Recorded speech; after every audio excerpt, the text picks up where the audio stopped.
Bonjour et bienvenue dans l'almanach des Fées célestes. Je suis Claire Henrion, chroniqueuse astronomie qui vous emmène de semaine en semaine vous préparer à voir ce que vous allez voir et savoir ce que vous ne verrez pas. Et aujourd'hui, nous allons parler de la période du 4 au 12 août 2024.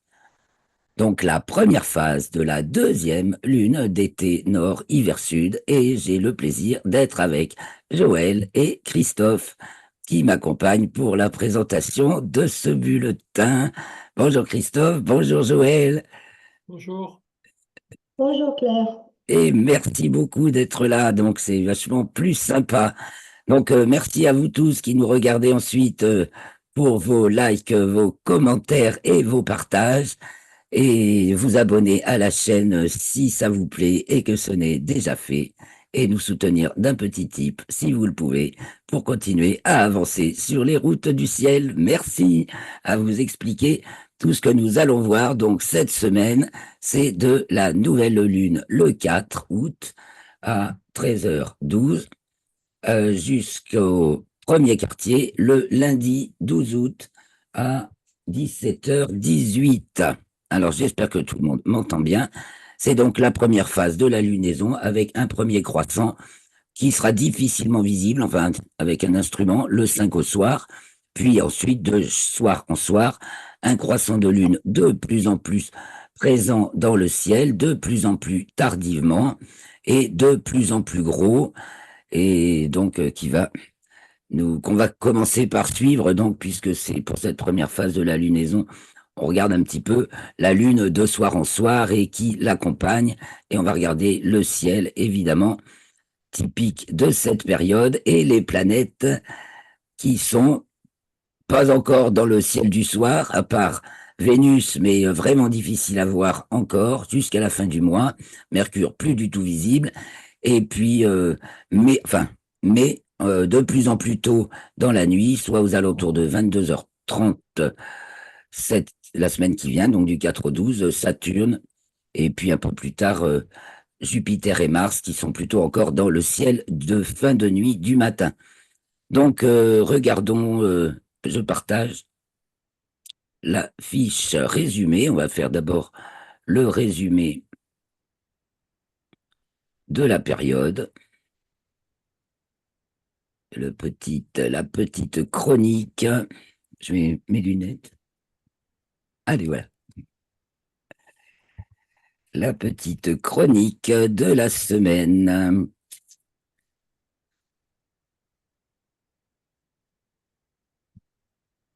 Voilà, donc nous commençons le dimanche 4 août à 13h12 avec la nouvelle lune. Pour cette première phase de la deuxième lune d'été nord hiver sud, donc de la nouvelle lune le 4 août à 13h12, au premier quartier le 12 à 17h18 en heure de France métropolitaine. Dimanche 4 août, 13h12, c'est donc la nouvelle lune. Donc le soleil, la lune est alignée avec le soleil. On ne la voit pas, elle est en latitude sud, donc au-dessus du soleil, au-dessus du plan de l'écliptique. Et donc elle va descendre en latitude cette semaine et elle descend également en déclinaison. Lundi 5 à 4h22, Vénus entre dans le signe de la Vierge où elle va se trouver jusqu'au 29 août. Lundi 5 à 6h56, Mercure est stationnaire à l'est du Soleil et entame sa rétrogradation. Donc Mercure va être rétrograde jusqu'au 28 août où elle reviendra alors dans le 22e degré du signe du Lion alors qu'elle entame sa rétrogradation dans le 5e de la Vierge. Donc lundi 5, je vous l'ai déjà dit, possibilité de voir le premier croissant de lune avec un instrument très certainement. Il est conjoint à Régulus qu'on ne voit pas puisqu'elle se couche. Voilà, donc ça veut dire aussi si la lune est conjointe à Régulus, c'est qu'elle elle vient d'entrer dans le signe de la Vierge. Donc lundi 5, 23h57. J'ai une petite inversion parce qu'elle est conjointe à Régulus après. Une petite erreur que je n'avais pas remarquée. 23h. 16, la Lune entre dans le signe de la Vierge. C'est à 23h16 et 23h50. Alors, je vais le noter, je le corrigerai tout à l'heure. Ou je le note, voyez. Je vais le faire devant vous, parce que ça, je risquerais d'oublier après. 23h16, erreur de copie comme beaucoup. Donc, j'aurais qu'à reprendre le document, le PDF, c'est pas grave. Elle est donc conjointe simultanément, parce qu'on passe de lundi 5, 23h35, où elle est conjointe à Régulus, à 1h23, elle est conjointe à Vénus, le 6, donc à 1h23. Ah, je croyais que j'avais branché. Je suis tombé en panne de batterie maintenant, voilà. Non, ça y est. Je vais brancher d'un côté. Non, oui, c'est bon. C'est bon. Il y a le courant. Le courant passe. On continue. Donc, à la nuit du 5 au 6, ce premier croissant de lune, quasiment invisible, est enfin visible avec avec des jumelles, est conjoint à Régulus, l'étoile alpha du lion, donc qu'on ne voit pas, et conjoint à Vénus, qu'on voit peut-être, si on a un horizon propre et bien dégagé, également conjoint à Mercure, qui est trop bas en dessous pour qu'on la voie, elle est plus visible. Puisque d'ailleurs, justement, Mercure, mardi 6 août toujours, à 18h36, arrive devant la constellation du Sextant, qui se trouve en fait au sud du Lion, donc c'est en dessous du Lion. Donc, elle y fait un petit passage jusqu'au 11 août, voilà, et elle revient devant la constellation du Lion, ceci étant dû au fait qu'elle est en latitude sud, justement, et qu'elle descend, euh, et que du coup, et puis c'est dû à la découpe des constellations. Donc, la constellation du Sextant se trouve au sud du Lion et les planètes, quand elles sont en latitude sud, elles la traversent, ou la Lune aussi. Et donc, ben voilà, Mercure est conjointe à Vénus 2 jours plus tard, jeudi 8 à 5h12. Mercure est conjointe à Vénus et ça se passe donc dans le 4e degré du signe de la Vierge. Voilà, Mercure est en rétrograde. Elle est maintenant revenue dans le 4e degré du signe de la Vierge. Jeudi 8 à 8h08. Non, jeudi 8 à 11h31, la Lune entre dans le signe de la Balance. À 14h11, elle passe en déclinaison sud. Vendredi 9 à 0h09, Vénus entre dans le signe de la Balance en héliocentrique. Elle y reste jusqu'au 27 août. Elle est donc Vierge en géocentrique et elle est signe Balance en héliocentrique. Vendredi 9 à 3h05, la Lune passe à son nœud descendant, donc passant latitude sud. Vous voyez, ça se passe très peu de temps après être passé en déclinaison sud par rapport au plan équatorial. Ben, elle passe à son nœud descendant, donc par rapport au plan éclictique, le vendredi 9 à 3h05. Et c'est donc maintenant dans le 8e degré du signe de la Balance. Et même pas une demi-heure plus tard, elle est à l'apogée au plus loin du Soleil, au plus loin de la Terre, pardon, au plus loin de la Terre, toujours dans le 8e degré Balance, à 405 327 km, soit 63,54 rayons terrestres. Nous sommes toujours vendredi 9 et à 4h25 du matin, Mercure atteint sa déclinaison minimale. Elle est en déclinaison sud, pardon, elle est en déclinaison nord, mais elle était en train de descendre. Elle fait un palier à 6 degrés 7 minutes et puis elle remonte. Ça, c'est lié à sa rétrogradation. Voilà, donc elle va remonter jusqu'au 13 septembre à 13 degrés. Ah, mais mes connexions. Le courant passe mal dans mon chargeur, hein. Voilà. Je voudrais pas vous planter, ah, mais vraiment, il y a un problème. Excusez-moi. J'aurais dû bien tous les morceaux. Ça va? Oui. On continue. Donc, samedi, nous arrivons à samedi 10 août à 12h45. La Lune est conjointe à Spica, ou l'épi de la Vierge, l'étoile alpha de la constellation de la Vierge.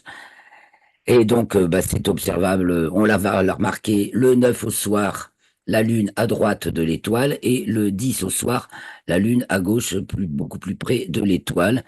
Il y a une occultation de Spica par la Lune pour le Japon et l'Indonésie. Et Spica marque de nos jours le 25e degré du signe de la Balance. C'est donc Alpha, l'étoile alpha de la constellation de la Vierge. Ceci étant dû, voilà, elle marque le 25e degré du signe de la Balance en raison de la précession des équinoxes. Ça se décale d'un degré tous les 72 ans.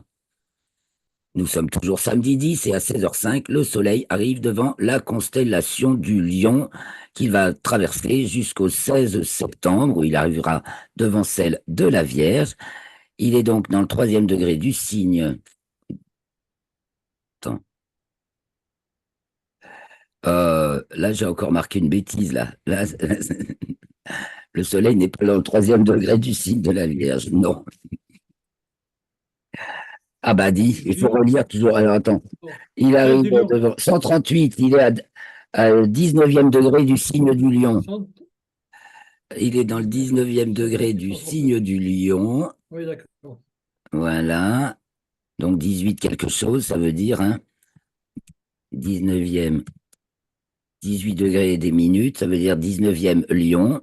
Bon, ce sera corrigé donc. Et donc, jusqu'au 16 septembre, le Soleil traverse la constellation du Lion. Donc, bien entendu, on ne voit pas le Lion en cette saison dans le ciel, puisque le Soleil est devant. Il passe en plein jour dans le ciel, le Lion, derrière le Soleil. Le dimanche 11, la Lune entre dans le signe du Scorpion à 0h33. À 12h35, dimanche 11 août, Mercure entre dans le signe du Verseau en héliocentrique. À 15h40, toujours le dimanche 11 août, Mercure arrive devant la constellation du Lion en géocentrique, tandis que en héliocentrique, à 17h14, elle est conjointe à Pluton, qui est dans le 1er degré du signe du Verseau. Donc, Mercure vient d'entrer en Verseau. Elle est donc conjointe à Pluton en héliocentrique. Et lundi 12, à 17h18, c'est le premier quartier. Donc, la Lune est à ce moment-là dans le 21e degré du signe du Scorpion et le Soleil du Lion. La Lune devant la constellation de la Balance et le Soleil, donc maintenant, celle du Lion. Bah là, ça c'est faux aussi, bah décidément. Ah, mais là, en ce moment, avec toutes ces occupations, les animations d'astronomie, plein de choses qui changent aussi dans ma vie, il faut que je me relaye, il faut que je me relise. Donc, nous avons dit la Lune est bien devant la Balance, mais le Soleil devant celle du Lion. Voilà. Parce que la découpe des constellations fait que euh, la constellation du Lion commence donc elle commence pour le Soleil au 19e degré du signe du Lion. Pour les autres constellations, généralement, c'est à la fin des degrés du signe suivant.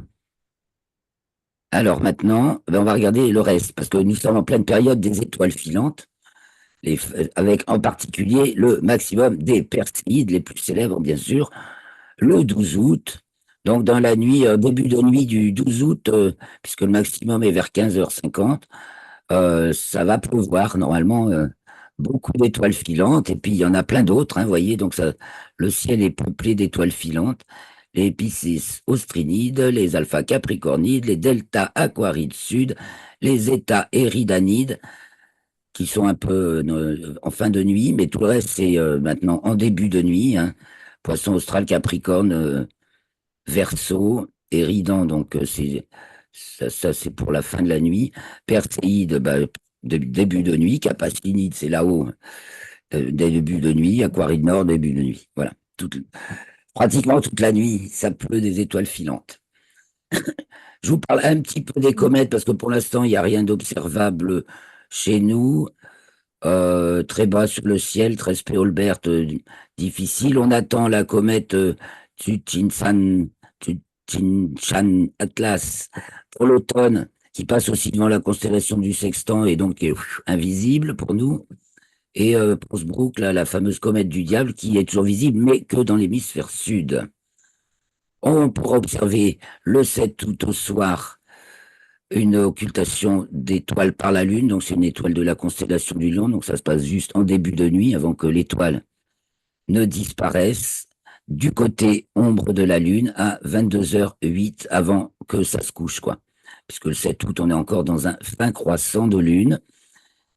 Et donc, les planètes, avec Mercure qui est invisible, la première à se coucher, donc elle se couche même en même temps que le Soleil le 12 août, et elle va être en conjonction inférieure le 19, donc elle n'est plus visible. Vénus, qui se couche presque une heure après le Soleil, qui est très brillante, mais très bas sur l'horizon, très difficile à voir également. Encore, je ne l'ai même pas encore vue, mais il y a toujours des bandes de nuages épais à l'horizon. Je sais pas si un jour ce sera propre, mais l'horizon est vraiment chargé, quoi, tout le temps. C'est assez frustrant et rageant. Mais bon, c'est comme ça. Peut-être vous aurez la chance, ou je vous la souhaite. Ensuite, nous avons Saturne qui se lève donc dans la semaine qui vient aux alentours de 22h30. Donc de plus en plus tôt.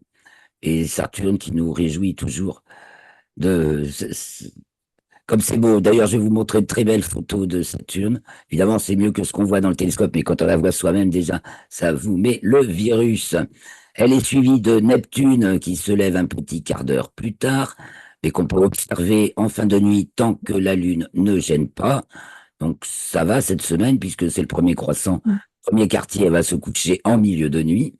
Donc, après, en deuxième moitié de nuit, c'est tout bon pour Neptune et aussi pour Uranus qui se lève maintenant vers 1 heure du matin, juste, et puis il y a Mars qui se lève presque 1 heure plus tard, qui équitalonne Jupiter. Les deux vont être conjointes, Mars et Jupiter, donc qui sont très bien visibles dans le ciel du matin et qui se rapprochent, Jupiter étant quand même 15 ou 16 fois plus brillante que Mars pour l'instant. Et quand Mars va arriver à l'opposition, ce sera en janvier, Mars brillera plus fort que Jupiter, dont l'éclat est assez stable, puisque Mars est très variable, quoi. Pendant un an et demi, on la voit pas, puis pendant 6 mois, elle pète de tous les feux. Donc, on va voir Mars de mieux en mieux, et on peut s'amuser, si on regarde le ciel le matin, à observer les deux planètes qui se rapprochent. Et donc, à partir du 14, Mars passera à gauche de Jupiter, et Jupiter se lèvera plus tôt que Mars. Et puis nous avons les phénomènes des satellites de Jupiter qu'on peut observer à partir du moment où Jupiter est levé avec une petite lunette, un petit télescope ou des jumelles sur trépied. Ça suffit déjà pour observer le balai des satellites de Jupiter. Et puis, petite planète, la Lune est conjointe à Vesta cette semaine, le 5 août, à la aussi Métis, astéroïde numéro 9, le 6 août, ça fait une occultation, donc c'est pour ça que je le marque. Et à Junon, le 8 août, l'astéroïde numéro 3 et l'astéroïde Satyris est à l'opposition du Soleil. Bon, voilà pour les news. Ah non, il y a plein de choses accessoires, mais néanmoins, enfin, pas accessoires, mais encore. Dans le champ du coronographe Lascaux C3, nous avons donc les amas ouverts de la constellation du Cancer, jusqu'au 7 août pour l'amas de la Crèche, M44, et jusqu'au 9 août pour un autre amas qui est M67. Puis après, le Soleil arrive devant la constellation du Lion. Donc le coronographe Lascaux C3, c'est le truc qui masque le disque solaire pour observer ce qui se trouve dans la proche périphérie du Soleil. Donc, voilà. Ensuite, le dernier croissant de lune, bah, c'est le 4 août, le dernier croissant de la première lunaison d'été nord-hiver-sud, c'est pour l'est de la Chine et le Japon, le 4 août vers 0 heure TU, donc 2 heures du matin chez nous le 4 août, c'est déjà 5. Et le 300 primeur de la nouvelle lunaison, c'est pour Hawaï, le 5 août à 0 heure TU, donc 2 heures du matin chez nous, et donc c'est dans leur ciel du soir, tandis que là, c'est dans le ciel du matin, le croissant ultime est dans le ciel du matin pour l'Est de la Chine et le Japon, en fait, le 4 août au petit matin, et dans le ciel du soir à Hawaï, le 5 août au crépuscule. Levé cosmique de Sirius le 6 août, ça veut dire que l'étoile Sirius, qui est là l'étoile la plus brillante du ciel, mérite d'être signalée, se lève en même temps que le Soleil le 6 août. Donc on ne la voit pas, bien entendu. Mais je l'ai mise dans les images, elle se lève pas du tout au même azimut que le Soleil, mais elle se lève au même moment. Elle se lève à 30 entre 30 et 60 degrés vers le sud par rapport au soleil. Et puis, pour nos amis de la Guadeloupe et de la Martinique, eh ben, ils ont le soleil qui passe au zénith, donc au-dessus de leur tête à midi, le 7 août pour la Guadeloupe et le 12 août pour la Martinique. Donc, depuis le mois de mai, ils avaient le soleil qui culminait du côté du nord. Et maintenant, à nouveau, il va culminer du côté du sud jusqu'au mois de mai prochain, chaque jour un peu plus bas après cette date. Et puis, au solstice, évidemment, ça se met à remonter. Et puis, la constellation du Petit Cheval, c'est l'occasion de la remarquer, elle est discrète, qui passe au méridien à la minuit. Alors, je vous invite maintenant sur Stellarium pour la suite. Nous voici donc le 4 août dans l'après-midi. C'est l'heure de la nouvelle lune, donc on a dit à 13h, je crois que 13h12. Hein. Et donc, si vous voyez mon soleil, là, il y a, ah ben, on voit un petit peu ce qu'il y a dans l'environnement, donc on ne voit pas bien l'œil nu. La lune est là. Le 13, là, il est 16h54. J'ai pas encore bloqué l'heure, en fait. Donc, la lune est alignée avec le soleil. Je peux tracer l'écliptique. Voilà, l'heure de la pleine lune est passée. La lune était pile perpendiculaire, donc au point de l'écliptique. Et elle est là maintenant. Elle a avancé un petit peu. C'est la nouvelle lune. On la voit pas. Les premiers qui la verront, c'est dans leur ciel du soir à Hawaï. Donc vous avez vu qu'il y avait Vénus qui était pas loin, mais je vais rester quand même sur le Soleil. On va l'accompagner à son coucher. Donc j'ai pris l'horizon océan, parce que comme ça on va voir le reste. Voilà, Vénus, 21h54. Ah mince, c'est Didier. Ah bah Didier veut participer peut-être. Je prends Didier. Salut Didier, nous sommes ravis d'être avec toi. On est en plein boom là. Oui, ben, j'écoute. Allez, ça continue. Parfait, ben nous sommes quatre. Ils étaient quatre, il y en a trois qu'on voit et un qu'on entend. Alors on en était couché de Vénus le 4 août au soir, juste un peu avant 22 heures, couché à l'ouest-nord-ouest, même pas une heure après le soleil encore. Mais si l'horizon est très dégagé, Vénus étant très brillante, n'est-ce pas? Vous pourrez quand même l'observer, tandis que Mercure se trouve en dessous, je vous l'ai dit tout à l'heure. Et donc même pour la voir, voilà, je suis obligé. Elle est là, Mercure, en dessous de l'écliptique. Et j'ai coupé l'atmosphère pour qu'on voit. Et Régulus est ici, donc Vénus est conjointe à Régulus, mais tout ça, on ne le voit pas. On voit peut-être Vénus si on a beaucoup de chance. Et ensuite, qu'est-ce qu'on voit? Donc, ça, c'est le premier soir. C'est le soir du 4 août, donc pas de lune. On va prendre une heure. On va donc d'abord faire un petit tour du ciel.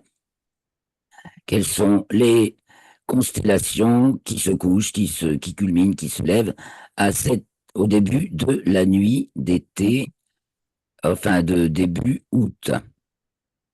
Première quinzaine d'août, le ciel de la nuit, de début de nuit de première quinzaine d'août. Donc, en tout début de nuit, on voit tout de suite s'allumer Arcturus qui descend de plus en plus vers l'ouest, tandis que tout là-haut, du côté du sud-sud-est encore, nous avons, allez, plus haut, plus haut, plus haut. Je mets la grille zénithale pour que vous voyez mieux comme on est haut. Vega qui est pratiquement au zénith. Vous voyez ici le zénith, là c'est euh, hauteur 80, donc elle est à plus de 80 degrés de hauteur. Donc très haut et très brillante. Donc on verra Vega en premier, on verra Arcturus en deuxième parce qu'elle descend. Ensuite, on verra à côté de Vega Deneb du cygne et Altaïr de l'aigle qui forment le grand triangle de l'été. Et on verra vers le sud, on verra sud-sud-ouest maintenant, Antares s'en va, on verra Antares du Scorpion ici. Donc voilà le ciel de début de nuit. Donc le Scorpion est déjà sur le couchant, le Sagittaire arrive à sa culmination, tout ça c'est assez bas. Dès dès que le crépuscule est passé, là, donc sur mon image, 23 heures, ça y est, en août, il commence à faire nuit à 23 heures. Donc on voit la Voie lactée qui s'étire vers l'aigle qui s'étire ensuite dans le cygne, de la tête à la queue du cygne, et qui continue sur Cassiopée. Là, on se retourne vers le nord et qui continue, enfin, qui passe un peu par Céphée, puis Cassiopée, et puis Persée, d'où peuvent commencer déjà à sortir des Perséides. Vous voyez, sont montrés ici. Donc maintenant, je suis du côté de l'Est. À l'Est-Nord-Est, on voit s'élever le grand carré de Pégase. Et si on revient maintenant un peu vers le sud, au sud-est, eh bien, nous avons le Capricorne qui est coiffé et suivi par le Verseau. Et à 23 heures, Saturne est déjà levé. Vous pouvez l'observer avec un petit télescope pour voir les anneaux de la Belle, voilà, qui sont assez dans l'angle, qui deviennent de plus en plus perpendiculaires à notre point de visée. Mais cette année, on voit les anneaux. Je crois que c'est l'année prochaine, Didier, qu'on verra pas les anneaux de Saturne. Ah, hein, c'est l'année prochaine. Le plan des anneaux, c'est une fois tous les 15 ans, se trouve exactement dans le même plan que notre ligne de visée. Donc, du coup, Saturne est sans anneaux. C'est marrant. Tous les Bon, combien? cette année, on les voit encore. Et donc, ici, le Tous les Capricorne. combien le cycle? Tous les 15 ans, ben, c'est un demi-cycle de Saturne. 13 ans. 15, Ah, 15. demi-cycle. Saturne, 15 un ans, cycle de d'accord. Saturne, Ouais. c'est presque 30 ans. Et donc, à chaque fois qu'elle se trouve, Oui, un demi-cycle, d'accord. voilà, un coup dans un sens, un coup dans l'autre, tous les 15 ans, les anneaux D'accord. s'estompent à nos yeux. Donc ça, c'est le début de la nuit. Ben, on va avancer dans la nuit, on va regarder. Donc au couchant, au début de nuit, ben, on a dit Arcturus et la Vierge, voilà, Spica qui devient Spica de la Vierge qui est de moins en moins visible, bien sûr. Et donc je vais me tourner vers l'Est maintenant pour continuer à voir ceux qui arrivent dans la nuit. Sauf qu'on n'a pas fait le nord. Ah, je fais le nord de début de nuit d'abord quand même. Alors au nord, eh ben, la grande ours pique du nez vers le sol, tandis que la petite ours et le dragon sont encore très hauts. Voilà, la tête du dragon la forme un losange avec cette étoile de Hercule. C'est tout près de Vega et non loin de Hercule, voilà, ici. Et donc ça, tout ça, c'est très haut en début de nuit. La grande ours descend, descend, et on va tourner dans la nuit. Persée se lève, monte, Cassiopée, c'est fait. Voilà. Donc on va arriver au milieu de la nuit vers 2 heures du matin. La grande ours arrive en rase-motte sur le sol. C'est fait qui culmine du côté du nord, qui est au plus haut.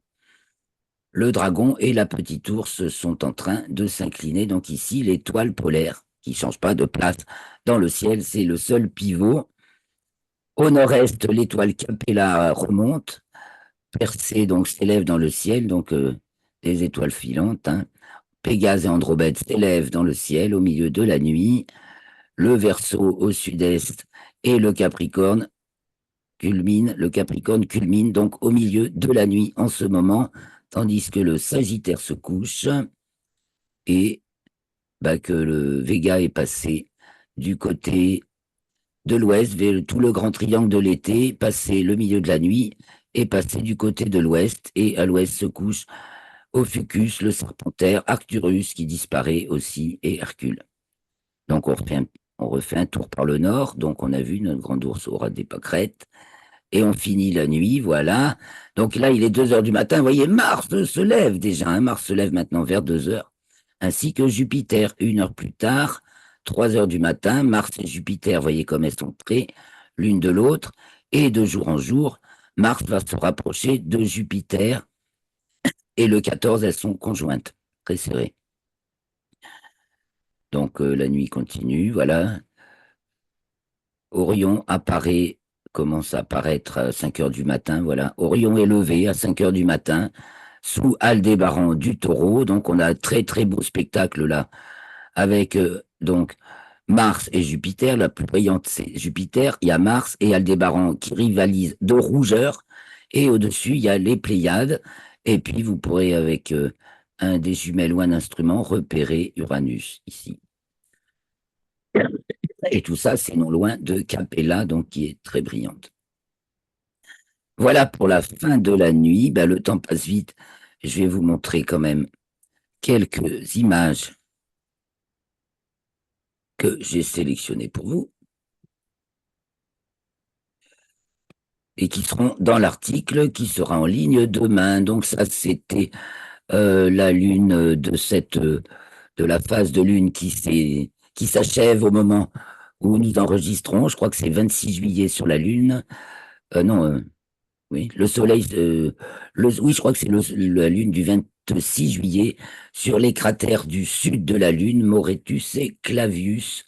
Alors vous admirerez quand même la netteté, la précision de la photo. Donc l'immense cratère Clavius qui est vraiment au pôle sud de la lune. Et si vous regardez avec un instrument, avec un télescope, ben c'est renversé. Une magnifique photo de Saturne, donc de cette année, Saturne du 28 juillet, par Élie Rousset. Vous voyez la finesse, la délicatesse des nuances de Saturne. La photo est magnifique, Didier. C'est dommage que tu la vois pas. Ça, c'est les protubérances solaires, 1er août, sur le Soleil. Bon, un Soleil très actif en ce moment, 260 tâches aujourd'hui, en 13 groupes, je crois. Enfin, oui, ça va fort là en ce moment, mais il n'y a pas eu d'explosion, d'éruption plus forte que celle des 10 et 11 mai, là, qui nous avaient valu les belles aurores. C'était des éruptions de classe X5, il n'y a rien eu de plus fort depuis. Mais il y a eu d'autres éruptions de classe X et des éjections de masse coronale vers la Terre, mais pas si fort que depuis le mois de mai. Alors, une petite photo de l'alignement c'est 1er août, hein. Oui, 1er août. Donc la Lune, 1er août, la Lune était conjointe aux Pléiades, à Mars et à Jupiter. Voilà, donc c'est après la conjonction. Non, c'était avant, parce que. Voilà.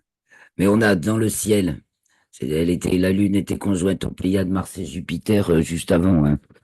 Je vais retrouver la date, si vous la retrouvez pas avant moi. C'est le 29 juillet, voilà. 29-30 juillet. Donc, elle était par là et maintenant elle est là. Donc, pour identifier ici les Pléiades, ici Mars. Donc, Mars, depuis, s'est déjà rapproché, comme on l'a vu avec Stellarium. Et Jupiter, ici, c'est Aldébaran. Voilà, petite photo simple, mais efficace, qui retranscrit bien ce qu'on voit dans le ciel. Le petit amas globulaire M15, Messier 15, qui se trouve au bout de la patte du cheval Pégase, et qui est un très joli petit amas globulaire, tout à fait bien observable en ce moment. La comète Tsuchinchan Atlas, qui pourrait nous visiter, enfin, être très très bien visible à l'automne. Pour l'instant, c'est encore, voilà, c'est ça, ici, hein, le repérage de la comète en astrophotographie, le 31 juillet. Petit passage de l'ISS devant le Soleil et particulièrement un groupe de taches solaires, vous voyez. Ça, c'est l'ombre de l'ISS sur le Soleil. Et Vénus, le phénomène de la discontinuité de la couverture nuageuse vénusienne, il y a comme un mur dans la couverture nuageuse de Vénus.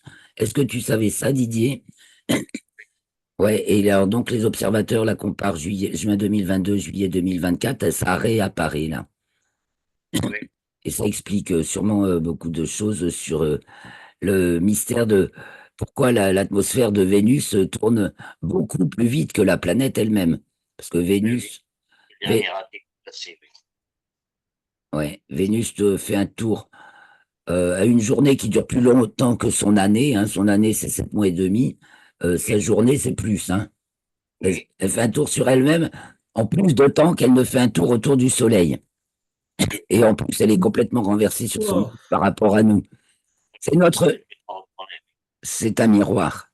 Et donc, il y a ce mystère de l'atmosphère vénusienne qui est 100 fois plus dense que celle de la Terre et qui a donc une très épaisse couverture nuageuse et qui, avec ce mur, il y a un front, voilà, on appellerait ça un front en nuage, hein, en termes de nuages.